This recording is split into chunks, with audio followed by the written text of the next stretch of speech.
It's Wednesday, December 3rd, 2014, and this is KBIA's Views of the News.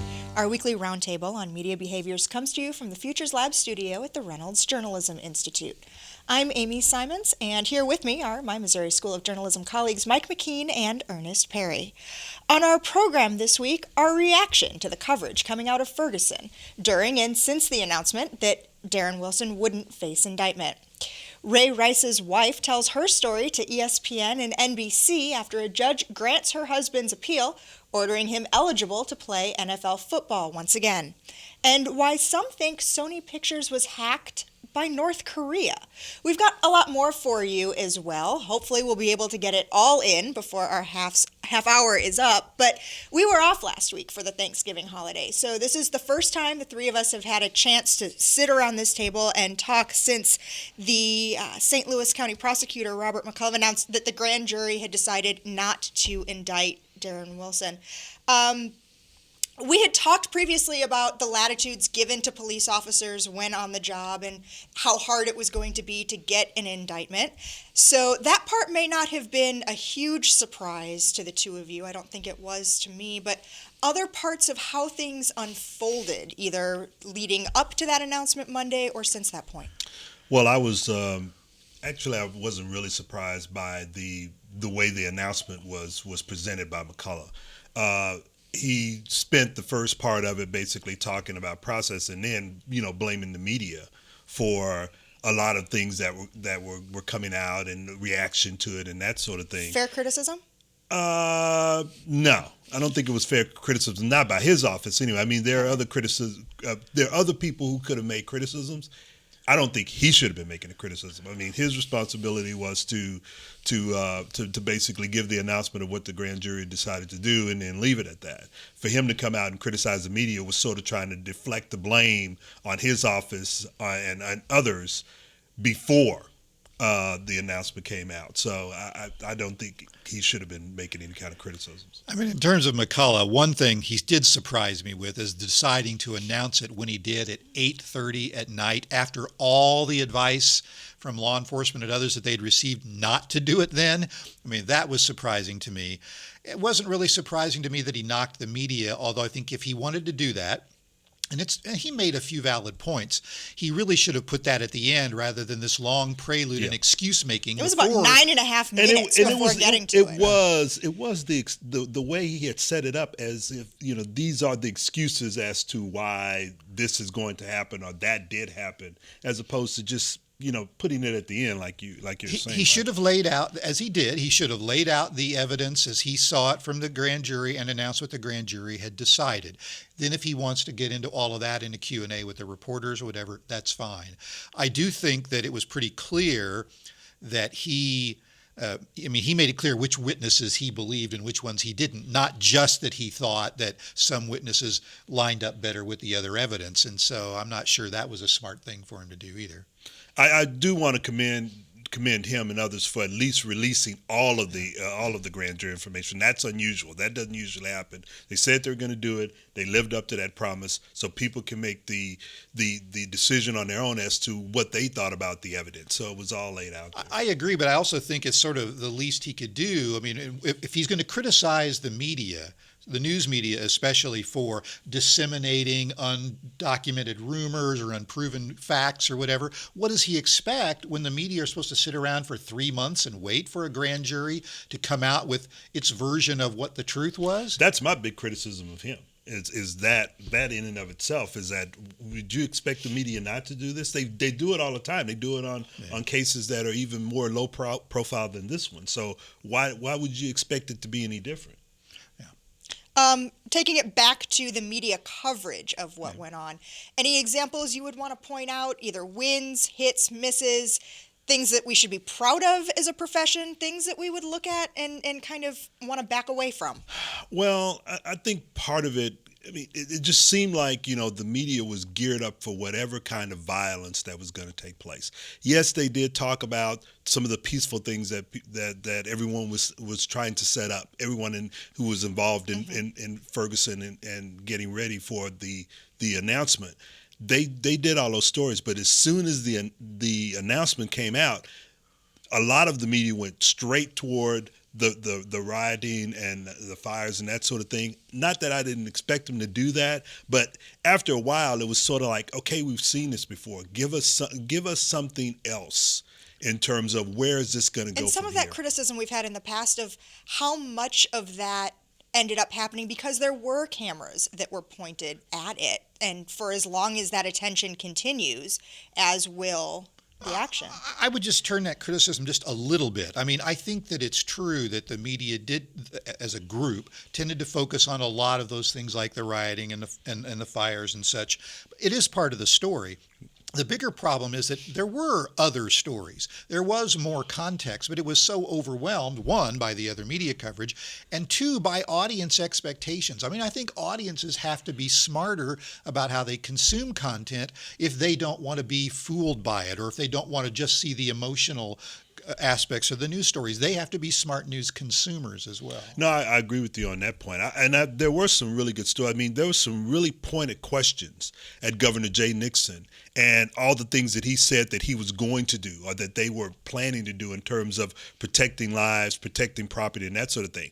You didn't see that once that announcement came out. I mean, there was a lot of property damage that he said the National Guard and others were there to protect that didn't take place. And there was some media that called him out on that after this happened. I will say, too, that if I want to hold up some coverage for praise, I would say it was the local coverage from the Post-Dispatch and St. Louis Public Radio. I thought they did a good job of providing some in-depth interviews. And the Post-Dispatch actually reported some things that nobody else did. I mean, I, for example, saw a piece on the weekend about this group called Oath Keepers, this sort of shadowy group coming around from around the country and on the rooftops of businesses trying to protect them. Where else did that story come from? I also saw in the Post-Dispatch a story about Darren Wilson resigning from the force, but it also said his wife, who is also a cop on the force, was asked to resign but did not, at least not yet. And so there were little bits of the local coverage that added some context and flavor that I really appreciated. More nuanced. Well, comedian Chris Rock is on a publicity tour promoting his new film, Top 5, and he's been asked a lot for his reactions to what's gone on in Ferguson and about racism. Here's part of the discussion he had with Mo Rocca on the magazine program CBS Sunday Morning. Do you think that people are too careful when they talk about race? It's not that I think that people are too careful when they talk about race. I think people in general are just too quick to call things racist. Sometimes people say things that are racist are just out of not knowing any better. And once they know better, they're like, oh, I'm sorry, I didn't know that offended you like that. And you think that sometimes behavior like that is branded as racist? Racist or homophobic or, anti-Semitic or whatever, just people not knowing. And that sometimes bottles them up. And then and they don't. Of course that bottles them up or makes them actually become racist. Mm-hmm. Because it's like, hey, I was just asking a question and I got beat up by all these people. Chris Rock said in part of that interview that his dream job would be to become a correspondent for 60 Minutes and that he would want to do a lot of in-depth reporting on race. And had he had the opportunity to go to Ferguson, he'd want to interview all Caucasian people. Well, I mean, that's what I would have liked to have seen. I mean, go out and ask them questions, and that was done by a lot of news outlets. There were news outlets that went to Ferguson and talked to the white residents who live in Ferguson and get their opinions about what was going on and how it was going to impact. So that was being done. But the one thing I liked about there was a longer piece that was done by Frank Rich in New York Magazine. In the New York Magazine with Chris Rock, yeah, where he talked about racism being a issue for whites as opposed to blacks, and the fact that we need to have more reporting done about how whites feel about these things as opposed to when the issues of race, Ferguson, Trayvon Martin, you can go on, we usually go to blacks. Well, most of the time we know what those answers are going to be. It's going to the other side that he was bringing out, we need to talk about. And that racism is not just a black problem, it's a white problem. Well, and one of the things that Chris Rock had said in there was that some of the progress we've seen as a country is because whites are, in his words, less crazy than they used to be. The Washington Post's Wonk blog went and actually did some statistical analysis of that, also available on the Links blog at KBIA.org. And kind of showed that maybe there's some truth behind it. No, I think it's pretty hard to argue with that statement that anybody who's talking about black progress is making the wrong argument. It's about whites are making progress and that they're a little less crazy about race than they used to be. I think that's probably true. And it's interesting to me. You look at this story, you look at the Bill Cosby story, now with comedians coming out and basically breaking the story wide open. We've praised Jon Stewart and Stephen Colbert over the years for what they've done. What is it about comedians and getting to the heart of stories that journalists aren't getting to the heart Well, I of? think that they use humor to tell us things that we already know. And But it's they easier tell it for an audience and to it's reach it. It's more exactly. accessible, more approachable. Exactly. I think that's basically what's happening with these conversations. But one of the things that I think the point that he gets to is that we talk about race all the time. And in fact, since Obama was elected president, we've literally been having a conversation on race for the last 6 years. It's just that we've been sort of talking at each other and not talking to each other. And we've been talking around all these incidents that have come up. We've mentioned them all. We've talked about them all. But when you sit down and you read the interview that Frank Rich had with Chris Rock, you get a sense as to where that conversation is right now. Well, on Friday, former Baltimore Ravens player Ray Rice won his appeal. A judge ruled the NFL's indefinite suspension against him be vacated.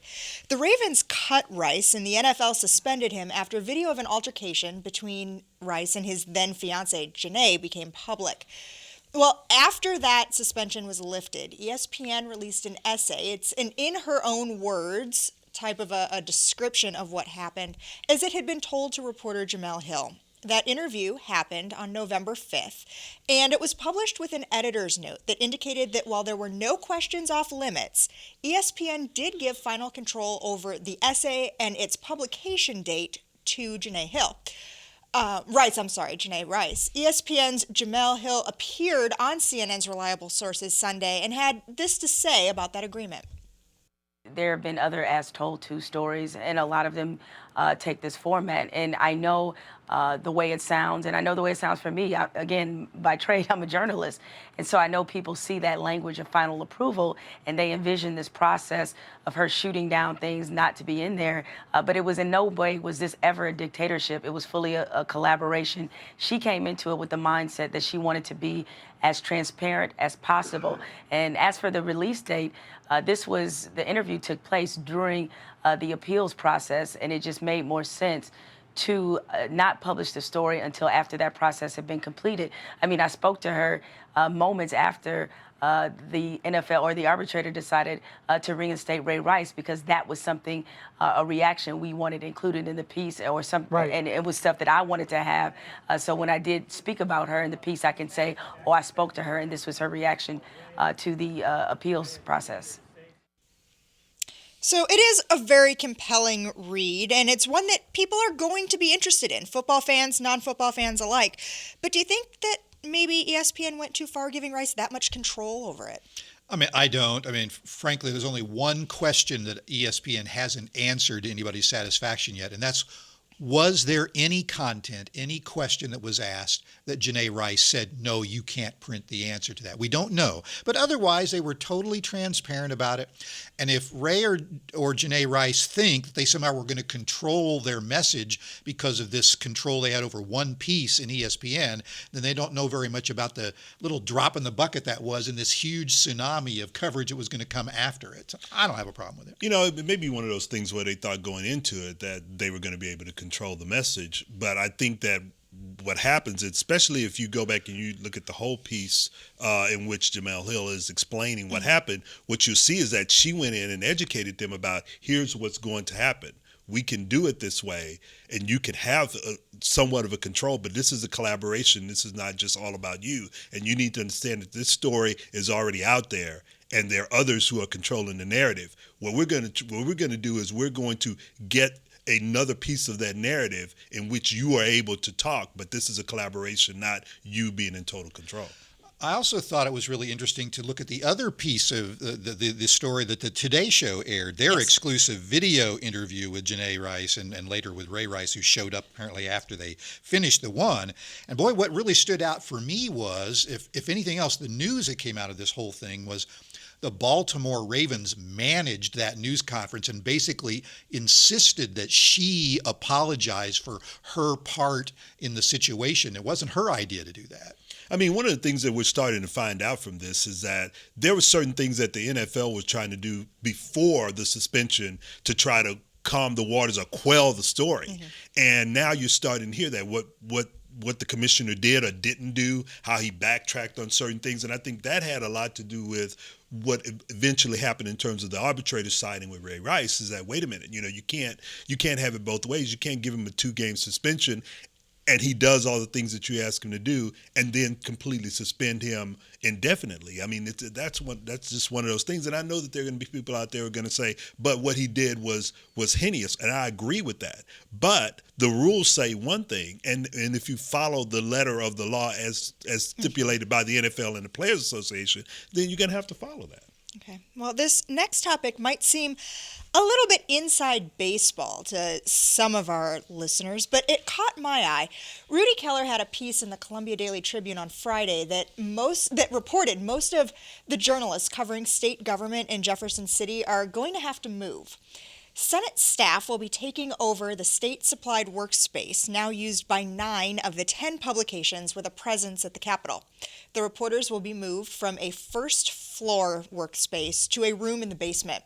The only group that's not being moved, the Missouri School of Journalism's bureau, which is under the space that it works in is under the control of the State House. This is all the result of some renovations that are being done at the Capitol, so it's a temporary change, sort of.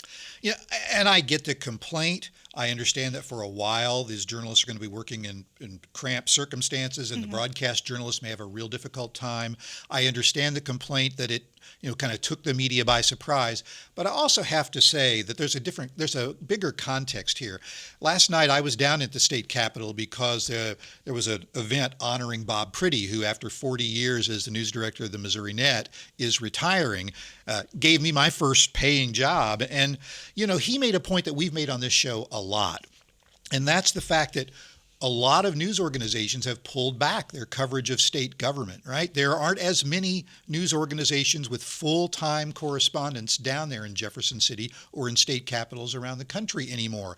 Well, if news organizations are devaluing the coverage of state government, then why wouldn't the politicians who control the resources down there for the media or their own staffs devalue the media to a certain extent? I think part of it is our own problem coming home to roost. I mean, I agree with Mike. I mean, it's one of those things where when it's someone else basically taking something away from the media, then we want to howl at the moon and get all upset. But we brought a lot of this on ourselves because we aren't covering state government the way we should. And what happens is we're there during the legislative session, and then we're gone after that. And they're saying, okay, we're going to give you some quarters, but it's not going to be up in the penthouse anymore. You're going to have to go down into the basement. We're not saying you can't do it. We're just not going to provide you with lofty accommodations. And I have to say, I don't want to just blame the media. I think that, frankly, the public takes some blame in this as well. One of the other points that Bob Priddy was making last night is that he can remember a time not that long ago when Republicans and Democrats and the media all took a longer view. There weren't term limits. There were journalists who were there for a long time covering it. There was institutional memory. There was a focus on compromise for the greater good in the long term. None of that exists anymore. The media are partly culpable in that, but the politicians and the voters are equally culpable. Well, I think you've gotten to a point now, and this is politics almost nationwide, where it's not about governing, it's about campaigning, and it's about politicking, and it's that all the time. So when people think about government, they aren't thinking about the compromise, the legislation, and that sort of thing. They're thinking about wins and losses, Republicans and Democrats, and that sort of thing, and that's what become of governing in our country. Okay. Podcasting. It's nothing new. It's been around for more than a decade. This show is available via podcast, as is most of KBIA's programming. But the medium has seen a huge resurgence as of late. Maybe you've been listening to Serial, the murder mystery told by Sarah Koenig. Now in week 10, it's the fastest growing podcast in history, with subscribers waiting impatiently for the next installment to drop every Thursday morning. What is it about podcasting right now that it's making this splash? Well, I mean, first of all, you have a podcast that's really resonating with people. I listen to Serial. I can't wait for tomorrow's episode to come down. Don't tell me yet, because I'm a few weeks behind. I have them queued up. So, I mean, there's good content there, but there's a lot of other structural things that are also changing the public's interest in podcasting. First of all, the economy's gotten better, so advertisers are more willing to pay. People are willing to provide crowdfunding to help support podcasts like Serial. You also have the fact, though, that now people can get these podcasts very easily on their smartphones. Mm-hmm. They can have them in their cars, and because of Bluetooth, they can listen to these things in places where they normally would be, quote, forced, unquote, to listen to regular radio. So I think there's lots of reasons why it's suddenly taken off. I think it is the technology. I think the convenience of it. I mean, you can listen to it at any time at your own choosing, and you're not having to be stuck to some sort of schedule. And this goes back to the whole Hulu, Netflix, and that sort of thing. This is just an extension of that, and I think that's why this is taking off. So is it a threat to terrestrial radio then? Oh, I think it is, actually. And part of it is because these podcasts, especially these ones that are fronted by, you know, a personality that people really enjoy, they seem more authentic than just more run-of-the-mill content from some big media conglomerate. Even though, I mean, frankly, 7 of the top 10 podcasts are from public media. These are big conglomerate media organizations, but they feel more authentic, and I think people find that really interesting. I mean, I think it's that the professional way in which they're done. I mean, the early podcasts was sort of like, you know, you're listening, and it's like somebody's in a hollow room, and it's hard to really understand what's going on. The cable access that we saw in the 80s, exactly. Wayne's World, becomes audio only. Right, exactly, and now you're seeing a much more professional kind of product, and I think that resonates with fans as well. But I will say, you asked the question, does terrestrial radio have to worry? They do, because it is so convenient, and especially now that it's going to be easier and easier to have internet access at all times in your car where people listen to terrestrial radio. It's going to be trouble if they don't figure out how to create this kind of compelling niche content for listeners. So holiday weekends, they're pretty big for movies. So when word came out on Friday that a hack of Sony Pictures' computer systems resulted in the leaking of at least 4, maybe 5 unreleased films, it caught people's attention. According to a report published online on Friday on the site Recode, Sony is looking into the possibility that the hackers could be working on behalf of the North Korean government. That's because of the timing of the attack. See, because it's just before the release of the film The Interview. It's a comedy that stars Seth Rogen and James Franco as celebrity journalists who are recruited by the CIA to assassinate North Korean leader Kim Jong-un. If this is the North Koreans, how do they think it happened?